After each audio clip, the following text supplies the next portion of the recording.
माँ फ़ोन पर शुबक रही थी। सिर्फ खाना देना होता है और शुगर की सुई लगानी होती है, यही 2 काम शैली के लिए भारी पड़ता है। वह इतना भी नहीं करना चाहती हैं कि कहती मैं थक जाती हूँ, मुझे से होता नहीं। सुनकर मुझे बहुत गुस्सा आया। शैली मेरी इकलौती भाभी है, क्या इतनी कमज़ोर हो गई है कि माँ को खाना भी नहीं दे सकती? बुढ़ापे के कारण माँ का ठीक से उठना बैठना नहीं हो पाता था। उनके घुटनों में हमेशा दर्द बना रहता। उस पर उनका भारी शरीर 2 कदम चली नहीं कि हाँफने लगती। अब इस स्थिति में शैली उनकी सेवा नहीं करेगी तो कौन करेगा? बुढ़ापे में बच्चे ही माँ बाप का सहारा होते हैं। माना कि उनके सिर्फ एक ही लाडला कृष्णा था और हम 3 बेटियाँ। उनकी सेवा तो हम भी बेटियाँ कर सकती हैं, मगर वो हमारे पास आना नहीं चाहती थी। वजह वही सामाजिक रुसवाई। लोग कहेंगे कि बेटा के रहते बेटी के यहाँ रह रही है। बेटा पर तो अधिकार है, पर बेटियां के पास किस हक से जाएं? माँ की व्यवस्था सुनकर मेरा मन बेचैन हो उठा। अगर वो आसपास होती तो मैं तुरंत चलकर उनके पास पहुंच जाती, मगर व्यवस्थी कहाँ इलाहाबाद, कहाँ चेन्नई। जब तक कृष्णा दिल्ली में था जाना आसान था, अब संभव नहीं रहा। शैली दिन भर करती क्या है? बच्चे के स्कूल जाने के बाद उसके पास काम ही क्या रहता होगा? मेरा स्वर ततलक था। सोती रहती हैं, कहती हैं कि मेरी तबीयत ठीक नहीं रहती। माँ बोली, तबीयत को क्या हुआ है? जवान है, आपकी तरह बूढ़ी नहीं। कृष्ण का रवैया कैसा है? कृष्णा दिन भर ऑफिस में रहता है। ऑफिस के आने के बाद वह सीधे शैला के कमरे में जाता है। वहीं 1 घंटे नाश्ता पानी करने के बाद खुसुर फुसुर करता है। वह तो उल्टा मुझ ही दोष देता है। क्या कहता है? यही कि मैं बिना वजह शैला से उलझती रहती हूँ। 72 बरस का महिला है आप, जरा सा टिप्पणी कर ही दिया तो इसमें बुरा मानने की क्या ज़रूरत है? क्या वह बूढ़ी नहीं होगी? कहकर मैं सोचने लगी कि बुढ़ापे में आदमी अपने शरीर से परेशान हो जाता है। तमाम बीमारियां उसे घेर लेती है, जिसकी वजह से वह चिड़चिड़ा हो जाता है। माँ को हाई ब्लड प्रेशर के अलावा शुगर भी था। ना उनमें पहले की तरह जोश था, ना ही सुपुर्दी। कौन कमज़ोर होना चाहता है?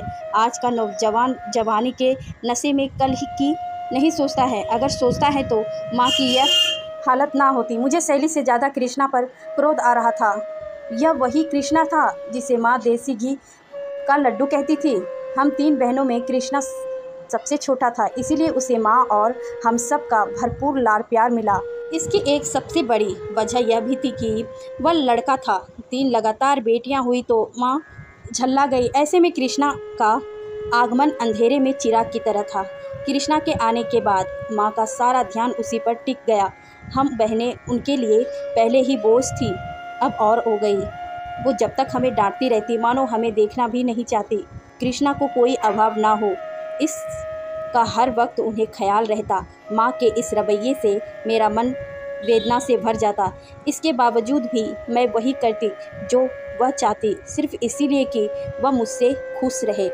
घर का सारा काम करना, कृष्णा की सभी ज़रूरतों को पूरा करना, उसके बाद स्कूल की पढ़ाई करना, यह सब आसान नहीं था मेरे लिए। मेरा बोझ हल्का तब हुआ जब मेरी बात की दोनों बहनें मेरे काम में हाथ बटाने लगी। आहिस्ता आहिस्ता समय सरकता रहा। फिर एक दिन ऐसा आया जब पापा को मेरी शादी की चिंता हुई। उस समय पढ़ाई पूरी करके मैं एक प्राइवेट स्कूल में पढ़ाने लगी थी। ट्यूशन व स्कूल की तनख्वाह से बटोरी गई पूंजी और रिश्तेदारों की मदद से मेरी शादी हो गई। पापा ने फूटी कौड़ी भी खर्च नहीं की। वो अपने रुपयों को लेकर हमेशा साइंस में रहे। उनकी आंखों के सामने हमेशा कृष्णा का ही भविष्य घूमता। लिहाजा मेरी शादी चाहे जैसे लड़के से हो, मगर उनका एक पैसा खर्च ना हो, ऐसा ही हुआ। मैंने भी इसे कुदरत का फैसला मानकर स्वीकार कर लिया।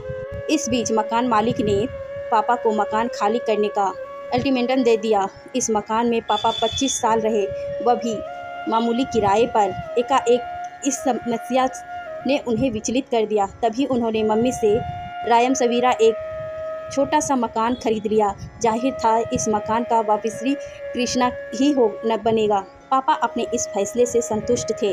बाद में मंजली बहन ने भी प्राइवेट स्कूल और ट्यूशन करके जो पूंजी जमा की, उसी में थोड़ा बहुत अपना रुपया पापा ने लगाकर उसकी भी शादी कर दी। रही गई तीसरी, किसी तरह उसे भी निपटाया। अब उनके लिए सिर्फ कृष्णा था। कृष्णा ने कोचिंग करने के लिए फीस मांगी तो पापा सहर्ष तैयार हो गए। वही जब मैंने कहा था तो साफ इनकार कर दिया था। कहने लगे कि हमारे पास इतना है ही नहीं कि तुम्हारे लिए कोचिंग करवा सके, जबकि मैं पढ़ने में काफ़ी होशियार थी। कृष्णा एक नामी कंपनी में इंजीनियर बन गया। उसने आधुनिक ज़रूरतों को सारा सामान खरीद लिया। माँ पिताजी सभी कृष्णा की तरक्की से खुश थे। पापा को लगा उनका जीवन सार्थक हो गया। जब तक पापा जीवित थे सब ठीक ठाक था।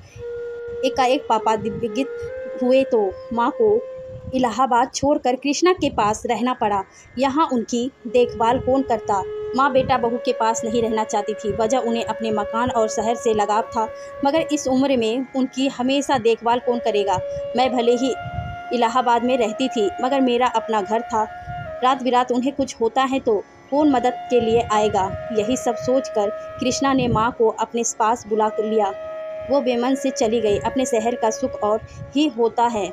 सबसे बड़ी बात, सब जाना सुना होता है, माहौल के रग रग से वाकिफ होता है। 12 साल में एक बार हम सब बहनें उनसे मिलने जरूर जाते। वापसी पर उनकी आंखें भी भीग जाती। कहती कि मन नहीं लगती, इलाहाबाद आना चाहती। मैं कहती वहाँ अकेले रहना क्या आसान है, उम्र हो चली है। रात बिरात तबीयत बिगड़ेगी तब कौन होगा? यहाँ कम से कम कृष्णा है आपकी देखभाल के लिए। कृष्णा बदल गया है, माँ बोली। इस पर ज़्यादा गौर मत किया करो, बदलाव सभी में आता है। कहकर मैं ऑटो में बैठी। मैंने पीछे मुड़कर देखा। वो तब तक मुझे देखती रही जब तक ऑटो उनकी नज़रों से ओझल नहीं हो गया। मुझे उनकी मनोदशा पर तरस आ रहा था। समय हमेशा एक जैसा नहीं होता। माँ सब कुछ पहले जैसे चाहती थी, पर क्या ऐसा हो सकता है? गाड़ी में बैठने के बाद जब हम बहनें फ्री हुए तो माँ को लेकर चर्चा हुई। माँ बार बार इलाहाबाद आने को कहती है। मंजली बहन शिवानी बोली। माँ मंजली के ज़्यादा करीब रही थी। क्या ये संभव है? मैं पूछी। चाहे जैसे भी हो, उन्हें इन्हीं के पास रहना होगा, इसी में उनकी भलाई है। कैसी बात कहती हो दीदी, तुम्हें माँ के प्रति इतना निष्ठुर नहीं होना चाहिए। शिवानी को बुरा लगा। तो रख लो अपने पास, तुमसे वह ज़्यादा घुली मिली रहती है। शिवानी को बुरा लगा। क्या तुम नहीं रखोगी? क्या वह तुम्हारी माँ नहीं है? शिवानी का सवाल बचकाना लगा मुझे। सवाल रखने या ना रखने का नहीं है, जिम्मेदारी की बात है। बेटे की जिम्मेदारी बनती है अपने माँ बाप की सेवा की। हम रख कर कृष्णा को और बेलगाम कर देंगे। वह तो चाहेगा कि माँ को हम लोग रख ले ताकि निरंकुश जीवन जिए। क्या तुमने सुना नहीं जब शैली माँ से कह रही थी कि आपकी वजह से हम कहीं आ जा नहीं सकते, आपने हमें बांध रखा है? दीदी ठीक कह रही है। मम्मी ने एक बार फ़ोन करके इस बात का जिक्र किया था। तीसरी बहन सुमन बोली। कुछ सोच कर शिवानी बोली। 2-2 महीने तो रख ही सकते हैं, इस बहाने उनका मन भी बदल जाएगा। मैं कब इनकार करती हूँ, मगर इस अवस्था में सफ़र करके अलग अलग शहरों में अनजाना क्या उनके लिए आसान होगा? कौन उन्हें चेन्नई से ले आएगा? मैं अपने पति से कहूँगा कि वो माँ को ले आए। शिवानी बोली। बहुत आगे बढ़ कर तुम बोल रही हो। एक बार कहकर तो देखो। तुम्हारे पति इनकार ना कर दे तो कहना, सीधे कहेंगे कि जिसकी माँ है वो भेजे। मैं क्यों अपनी नौकरी छोड़कर उतनी दूर जाऊँ? मैं बोली। सब एक जैसे नहीं होते। शिवानी का इशारा मेरे तरफ था। मेरे पति जमीनी व्यक्ति थे, वहीं शिवानी का पति धर्मपरायण, पता नहीं कैसे नौकरी करते थे। दिन भर उनका ध्यान अंधविश्वास भगवान पर ही रहता था। क्षणिक भावनाओं में बहकर वो चेन्नई चले गए। हमेशा ऐसा संभव होगा? वही सुमन का पति एकदम टेक प्रतीप का इंसान, जब वह सुमन का नहीं सुनता तो भला सास को लेने क्या जाएगा? साफ कहेगा कि उनके बेटा बहू जाने, हमसे क्या मतलब। इसीलिए सुमन से कोई अपेक्षा करना निर्थक था। सुमन यही सब सोचकर चुपचाप हम लोगों की गुप्तांगु सुन रही थी। रात होने को हुआ। हम लोग बात यहीं ख़त्म करके अपने अपने बेड पर सोने चले गए। सुबह गाड़ी सतना पहुंची तो शिवानी के साथ सुमन भी उतर गई। सुमन को वहां 2 दिन रुकना था। उसके बाद वह अपने घर लखनऊ चली जाएगी। मैं उनसे विदा ली। मेरा पांडव 6 घंटे बाद आने वाला था। मैं सोचने लगी कि समय कितना बदलाव होता है। वहाँ हम सब ही एक ही शहर में रहकर पले बड़े और आज 4 लोग 4 जगह के हो गए। मेरा मायका इलाहाबाद था, इसीलिए मैं हर वक्त मम्मी पापा के लिए खड़ी रहती थी। बाद में पापा की तबीयत बिगड़ तो वो दिल्ली चले गए। वहीं उन्होंने अंतिम सांस ली। योजना के मुताबिक मैंने कृष्णा को फ़ोन लगाया, तुम्हें ले जाने हो तो ले जाओ, मेरे पास समय नहीं है। उसने साफ साफ बोल दिया। थोड़ा समय निकालो, उनका भी जी बदल जाएगा। मैंने मुनहार की, उनका दिल कहीं नहीं लगेगा। मैं उनके स्वभाव को जानता हूँ। अब तुम उनका स्वभाव भी देखने लगे। मुझे बुरा लगा। इतना ही फिक्र है तो रख लो उनको अपने पास हमेशा के लिए। मैं क्यों रखूँगी? सब कुछ तुम्हें दिया है। अब जब लौटने की बारी आई तो हम बहनों पर टाल रहे हो, तो जैसे चल रहा है चलने दो। कैसे चलने दो? बीवी के मोह ने तुम्हें अपना कर्तव्य से मुक्त कर रखा है। मुझे अपना कर्तव्य मत सिखाओ, मुझे अच्छे से निभाना आता है। कुछ नहीं निभा रहे हो। तुम दिन भर ऑफिस में रहते हो, तुम्हें कुछ पता रहता है क्या? देर शाम घर आते हो तो सीधे अपने बीवी के कमरे में चले जाते हो। कभी माँ का हाल चाल पूछने हो, वो बेगानों की तरह एक कमरे में पड़ी रहती है। मैंने कब रोका है? क्यों नहीं आकर हमारे पास बैठते हो?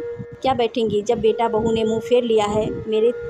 मेरे कथन पे मारे कुदरत चलने कृष्णा ने फ़ोन काट दिया और तमतमाते हुए माँ के कमरे में आया। आपको ज़्यादा खुशी मिलती है अपनी बेटियों से तो कहिए, हमेशा के लिए उन्हीं के यहाँ पहुँचा दूँ। दिन भर फ़ोन कर के हमारी बुराइयाँ बतियाती रहती हैं। मैंने क्या कहा? माँ के स्वर दयनीय था। बिना कहे इतना सुनाने को मिल रहा है। क्या कोई मन के बात अपने कर नहीं सकता? तुम्हारी बीवी तो जैसे जबान पर ताला लगाकर आई है, उसका ताला खुलेगा तो सिर्फ तुम्हारे लिए या तो अपने मायके वाले के लिए। ऐसे में यदि मैं अपनी बेटियों से कहा सुनी लेती हूँ तो क्या गलती करती हूँ? माँ ने तेवर कड़े किए। मैं आपसे बहस करना नहीं चाहता। अपनी चाहती हैं क्या? कृष्णा बोला। मैं इलाहाबाद जाना चाहती हूँ। ठीक है, मैं आपको पहुँचाने की व्यवस्था करता हूँ, मगर बाद में यह ना कहिएगा कि मैंने अपनी मर्जी से आपको इलाहाबाद भेज दिया। माँ चुप रही। जिस दिन इलाहाबाद जाने को था, माँ की आंखें लम थीं। उन्हें अपने 2 पोतों का ख्याल आने लगा। बड़ा पोता 8 साल का था। बोला, दादी आप इलाहाबाद क्यों जा रही है? आपको सुई कौन लगाएगा? खाना कौन देगा? सुनकर माँ की आंखें डबडबा आई। सैली खुश थी कि चलो इसी बहाने झंझट छूटा। अंदर से कृष्णा का भी मन मुदुद था, क्योंकि वह जानता था कि इलाहाबाद में मैं तो हूँ ही नहीं। चाहे जैसे भी हो, माँ के लिए करेगी भी। सिर्फ रुपये भेजने की ज़रूरत है, वह भेज दिया करेगा। मैंने भी मन बना लिया था कि जिस माँ ने मुझे पैदा किया है, उस रिश्ते की लाज उसकी अंतिम सांस तक रखूँगी। पता नहीं क्यों बराबर मेरा ध्यान उस बचपन पर चला गया जब माँ ने एक टॉफ़ी कृष्णा के लिए मुझसे छिपा कर रखी थी।